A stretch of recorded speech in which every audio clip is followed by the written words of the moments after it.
Yun nga, preparing yourself, ang gagawin natin dito siyempre, ayan, wear simple makeup po. Bakit po sinasuggest ko na wear simple makeup? Kasi ito po yung work natin eh, di ba? So just like yung mga day jobs po, sila nga, di ba, naliligo pa, ganyan. Ito po, i-share ko po sa inyo, no? Ayun nga, simula po ng first day ko na mag-ESL ako, ayun nga, parang minahal ko po talaga yung trabaho ko. Bago po talaga ako magtrabaho, naliligo pa ako tapos, ayan, mag-aayos talaga. Kasi po makikiusap tayo sa mga professionals eh. Lalo na sa mga ang preferred nila is adults na students, no? So, maganda pong tignan kung presentable tayo. May nakikita po kasi ako sa mga videos ng ESL group chat, ay hindi, group na mga, yung katulad po ng sa atin, ay hindi naman po doon siya nag-aano, di ba? Kaso, syempre parang nasa bahay talaga yung itsura.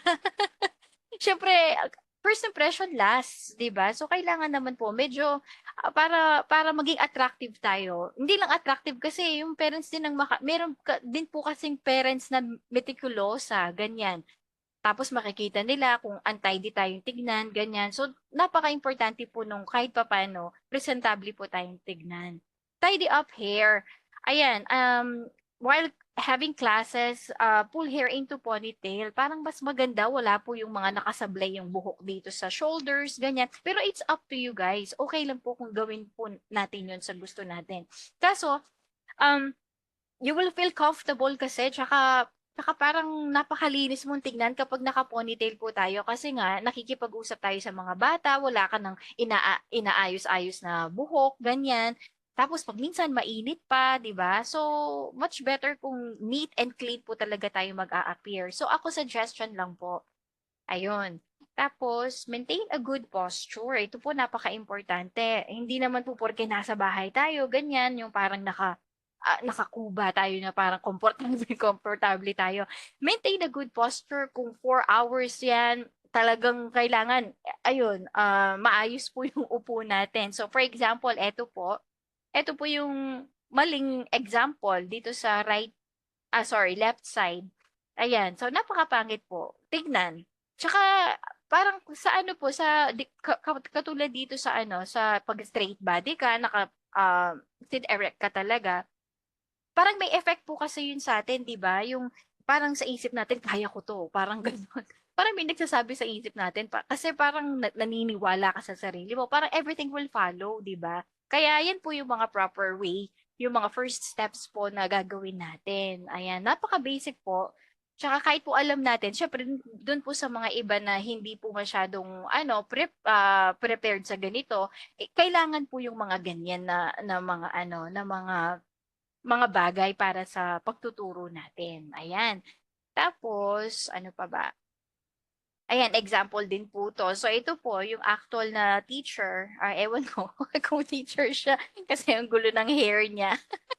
Tapos, ayan siya. So, mas maganda pa rin po yung, ayan, nakaupo siya ng maayos. Straight body po, ganyan. Parang ready ka sa work mo. Ayan po. And then, what else? Dito po, wear appropriate clothing. Ito po, depende po yan sa company. Doon sa mga videos po na napakita ko last week, meron pong sa mga kids, kahit t-shirt lang, pero make sure kahit na mag-lipstick tayo or mag-simple makeup, at least presentable pa rin pong tignan kahit naka-t-shirt lang. May companies po na gano'n. Meron naman po kahit mga kids ang tinuturuan natin, formal ang sinusuot. So, follow the rules na lang po tayo sa kanila kung ano po yung nire-require nila. Then, formal business attire, syempre sa mga adults po, yun, ito po, mandatory po yan talagang kailangan, presentable po talaga tayong tignan. Pero meron pong company dun na yung nasalihan ko po na okay lang kung ano daw po yung komportable ka. Ayan po. So, depende pa rin po talaga sa company. Then, what else? Casual shirt, ito po, or t-shirt, like I said, yung iba po with collar, ganyan, yan po yung nire-require nila para sa mga kids. Ayan. And, wala na ba? Ayan, yan lang po siya. Yung preparing yourself bago po tayo mag-start. Okay, next po, prepare your props. Ito po yung napaka-importante. So, ako po dahil may 2-year-old son po ako, Eto, labas ko muna 'to. May personal props din po, kunyari mga stars, ganyan. O kaya maggupit kayo kung wala man po kayong mga babies, ganyan na mga laruan nila. Ilagay lang po ninyo sa harapan ninyo para ready na sila. Halimbawa, mga ganyan po, mga ABC, mga kasi parang gusto nila marami silang napapanood sa inyo, sa mga bata po, ganyan. Talaga pong ma-effort eh, 'di ba? Pero ma-e-enjoy niyo po kahit po nakakapagod. Basta love niyo yung teaching. Ayan, okay lang kahit pagod, masaya at saka masarap po. Ayan.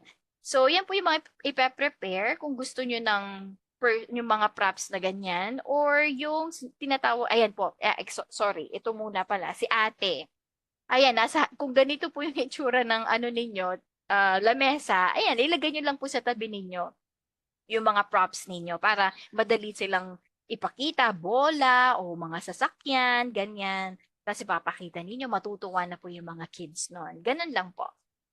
And what else? Ito po yung visual props. Ayan. I-highlight po natin yung Manicam. Ito po yung bigla ka na lang na magiging pusa. Ito po maganda po. Ito na po yung ngayon na ginagamit. So ituturo natin yan sa siguro next week na po sa yung mga applications. Doon po tayo magfo-focus. So ito po, Manicam. Pagdating sa visual prop. And then, greeting your student. Ayan po. Siyempre, una po mag-smile tayo. Siyempre, no, kahit malungkot ka o masaya, ayun, smile pa rin po. Ayan po yung bentang-benta talaga kasi gusto nila friendly. Friendly yung dating mo, hindi yung mukha masungit or something na, syempre, di ba kahit na ikaw, magpapaturo ka, matatakot ka sa teacher kung hindi siya pala smile, ganyan. So, the whole class niya, kung kayanin natin naka-smile tayo, ganyan, ayun, gawin po natin. Tapos, greet and welcome your student. Ayan, syempre normal na po yan. Yung iba pong company, meron silang mga sariling spells, ayan, na ito yung gagamitin mo, sasabihin mo yung pangalan ng company. So, depende na po yan, okay? And then, small talk. Ayan, ito po, di ba napakita ko na po last week yung i-check muna po natin yung profile ng student. Meron po kasi pag minsan may parents na ayaw nila ng small talk. Gusto nila direkta sa textbook. Kasi gusto nila matapos agad yung textbook. So may ganun pong parents, no? So ito namang small talk na to, ayan, i-maximize po natin 5 minutes lang. Halimbawa, na-check mo yung profile ng student po natin na bata. Ano po siya, gusto po niya yung dancing, yun po yung hobbies niya, dancing, singing. So, i-focus niyo lang po dun. What is your favorite song? Yung mga ganyan-ganyan po. I-connect niyo lang po dun sa profile niya para hindi po tayo mangangapa. Ayan. So, okay po ba? Nakakasunod po tayo o masyado akong mabilis? Paki-thumbs up na lang po. Okay lang po. Mga teach. Ayun, okay naman. Salamat. And then, ano pa ba? Ba't nawala? Tapos na pala yun, small talk. Eto po, ay teka, tanong ko muna, baka mamaya meron kayong questions dito. Dito muna po tayo. Tanong ko na po, no? Ayan, baka meron po kayong tanong dito po. Any questions po bago po tayo mag-proceed sa next part? Meron pong questions? Wala po? Okay naman po? Okay po? Hello? Okay po, paki-thumbs up na lang po kung okay lang. Okay, so wala pong questions, no? Mm. And wag po kayong mahihiya, okay lang po para tsaka nga pala po, yung may experience dito, teach, pwede po kayong mag-share lalo na po sa mga props. Baka meron po kayong mga suggestions po. Meron po bang gustong mag-suggest about sa props, yeah, yung or do sa previous po na discussion? Huwag po tayong mahihiya, okay lang. Kasi yun sa akin po, point of view ko lang, tsaka experience ko. Baka meron pong mas magandang, ma-share kayo. Meron po ba? Eh, huwag ko naman po kayong mahiya. Okay lang po? Wala? Wala po? Wala daw. O sige. So since wala po, dali, small talk na yan. Dito na tayo. How to teach a textbook. So lalo na po sa mga newbies, no? Syempre, importante po yung natuturo natin sila ng mabuti. Yung meron po silang nakukuha. Yung mga eduk na graduates po, syempre meron silang background pagdating po sa teaching techniques at saka method, no? Tsaka style, ganyan. Ako po, nakuha ko lang sa experience talaga. Tapos yung iba sa training po ng company, ganun siya. So, i-share ko lang po sa inyo. Later po, pagkatapos dito, yung may experience po, pwede po sanang mag-share para makatulong tayo sa mga newbies. Okay lang po ba? Basta magsalita na lang po kayo, okay lang po. Okay? O sige, so ito po yung pagturo po ng textbook, confirm the new lesson. So, syempre po, pagkatapos ng small talk, ganyan. Oh, how are you? Ganyan-ganyan. How was your weekend? Kung paano nyo ganyan-ganyan, in-spend yung weekend mo, ganyan. Pagkatapos na yung 5 minutes po, okay, are you ready to start our lesson? Gaganon po tayo. Tapos, okay na siya, gaganyan. Tapos, so our lesson for today is ganito. Isasabihin niyo po yung new lesson. Halimbawa, ay, hindi ko pa muna, Ayan po, isasabihin po ninyo yung textbook title.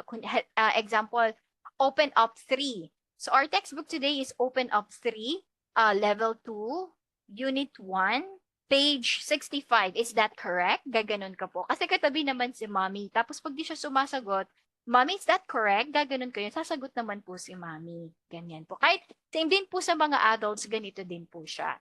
So, depende po siya kung may level or may unit. Kung walang level, may unit lang, okay lang po. Ayan, yun lang po yung babanggitin. Okay? So, ganun po yung pag-confirm ng new lesson. Ay, eto pala, meron akong example.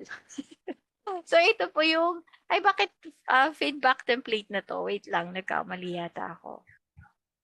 Feedback. Okay. So, sorry, wala po yun. Ito naman, dito tayo sa 2.6.2. Apply 80 sa teach textbook po ito. Apply the 80-20 talk time rule.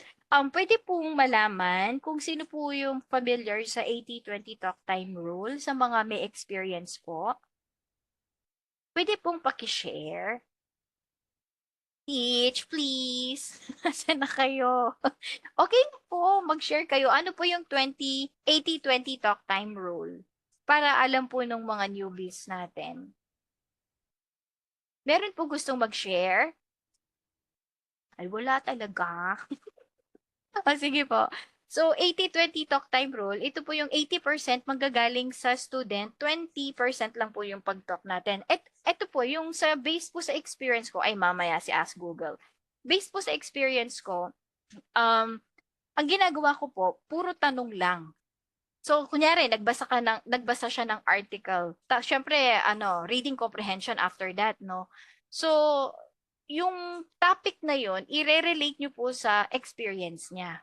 So, what about you? How did you handle this? Blah, blah, blah. Yung mga ganun po. Nagtanong ka na. Marami siyang sasabihin. Ganito, ganyan. Tapos, i-connect nyo lang po yung mga sinagot niya. Oh, really? Why did you do that? Mga ganun-ganon. Basta, connect lang po siya. Ang technique lang po dun is open-ended questions. Okay? So, para po siya yung maraming sinasabi, ikaw, one line lang. One-liner ka lang.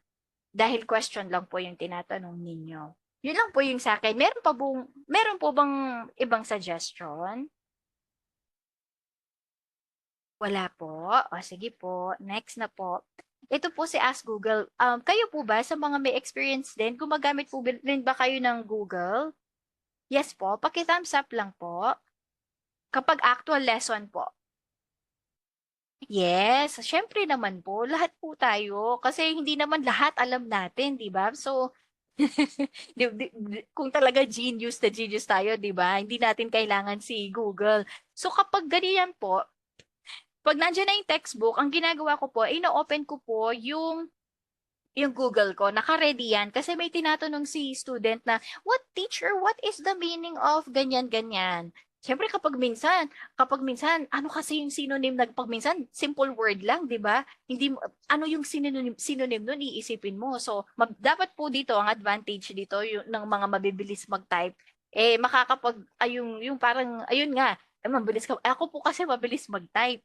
So, ita-type ko lang, oh, let me see, gaganon ako. I think that is, habang nagsasalita ako, tina-type ko na po siya. Hindi niya alam.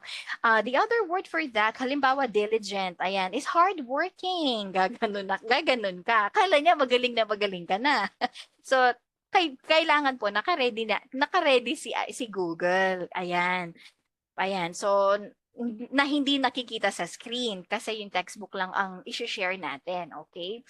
Tapos, at ganun rin po kasi, yung sa pronunciation, alam ko meron po dito yung parang naghihingi ng advice kung yung pronunciation ko, paano ba, kung meron po ba tayo dito na training, pero I'm sorry, hindi ko po kayo matuturuan sa ganun kasi, ayun nga, kulang po tayo sa oras, no? Pero ang masasuggest ko lang yung technique po, ayun, kapag po before lesson, i-check po natin yung textbook ng student, tapos tingnan natin yung mga unfamiliar mismo sa atin na mga words. Kasi kahit ako, aminin ko po, hindi ko po lahat alam ng lahat ng words. So pag medyo ngayon ko lang na-encounter, ayun, tapos yung pronunciation pa, i-check ko po agad sa sa Google din po. Tapos yung pronunciation, merong British at saka American English. So parehas ko po siyang pakikinggan. So alam niyo naman po siguro yun, no? Hindi ko na po siya ipapakita sa inyo. Basta si Google lang po yung best friend natin. So ayun nga po. Ganun po yung ginagawa ko before the lesson. Dapat nagpe-prepare po tayo. Guys, in 10 minutes, magsasara na naman siya. So, paano kaya? Ay, ang bilis naman ng oras. 10 o'clock na pala agad yun. Paano kaya? Anyway, so, sige, 5 minutes na lang. So, ayun po yung ginagawa ko sa pronunciation at saka sa mga words na hindi po natin masyadong kabisado. Yun lang po. At meron pa akong isang technique mga teachers. Ayan, dun sa mga hindi pala education at saka walang experience. Pakihina lang ng konti, hindi ko naririnig.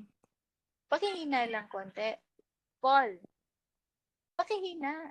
Sorry, hindi ko kasi malakas kasi. Ayan po, hindi po ba makikita hindi po makikita ni student yung Google. Kasi po yung i-share natin, yung textbook lang niya. Pag share natin yung desktop, natural po, makikita niya yung mga sikreto natin, di ba? So, dapat po, hindi po natin i-share yung desktop. Ayan. Tapos, ito pa po isang technique sa mga hindi po teachers pero gusto po magturo ng English. Ang gagawin po natin, ayan, halimbawa article siya tapos sudden booking pa siya. Sudden booking is 5 minutes lang yung preparation mo pero open kasi yung oras mo dun sa ano na yon class. Tapos biglang ano pa siya, biglang article babasahin, 'di ba? Ang ginagawa ko po, copy paste tapos lagay po siya sa Word. Ayun po. Pag nasa Word na siya, habang binabasa ni student, tapos, ayun na, mag-ano na kayo, ko-correct mo na siya sa pronunciation. Pagkatapos po nun, kapag magtatanong na siya, are there any words that you would like to confirm? Gaganon ka, or something you don't understand? Gaganon ka. Tapos, yes, teacher, what is the meaning of ganyan-ganyan? Tapos, dun po, tingnan nyo po dun sa word na kinapi-paste ninyo, right-click nyo lang po yung synonyms niya. Ayun lang po, yun po yung pinakamadali na ano, kung syempre hindi po natin papahiya yung sarili natin, 'di ba? So yun lang po yung mga i-ready natin. Ayan, sa mga ano, and questions po. Yes, meron pong questions regarding sa textbook po, yung paano to ituro yung textbook. Kasi baka kulang po kasi ito eh. Ayan. Ito pa, use Google Translate. Ito po yung napaka-importante. I-ready rin po ninyo yan, si Google Translate. Pag zero o kaya beginner po talaga yung bata, ito po, ita-type ko po yung sa English, tapos translated po siya sa Chinese, tapos paparinig ko po sa kanya, tapos sasagot po siya. Ayun po yung mga secret natin. Saka dyan po tayo magugustuhan ng mga parents. Ayan, meron pa po bang tanong? Meron pong tanong regarding po sa textbook, kung paano po ituro. Paki-thumbs up po kung wala, para we can proceed to another, sayang po kasi yung 5 minutes. Okay lang po? Okay. So, ayan po siya. And next, how to correct students. Ito, madali lang. How to correct students' sentence mistake. Use your listening skills and be polite. Huwag po natin sasabihin na oh, you're wrong. Kahit po maganda yung pagkakasabi. Siyempre para pong mapapahiya siya. So yung right way po is positive muna. Sasabihin natin, use positive comment and confirm the idea. Ganito lang po siya yung approach. Wow, that's a good, oh, really? Kunyari, mag-ano ka pa, mag-agree ka. Oh, really? I think magko-comment-comment ka pa. Hindi ako makaisip. Pagod po kasi ako. Sorry. And then, ano kasi, tapos i-confirm niyo po sa bata yung idea ng bata. Oh, did you mean that you like to eat for example, you like to eat the bananas? Gaganon po kayo. Ayan. Tapos, do you mean, yung mga ganun po.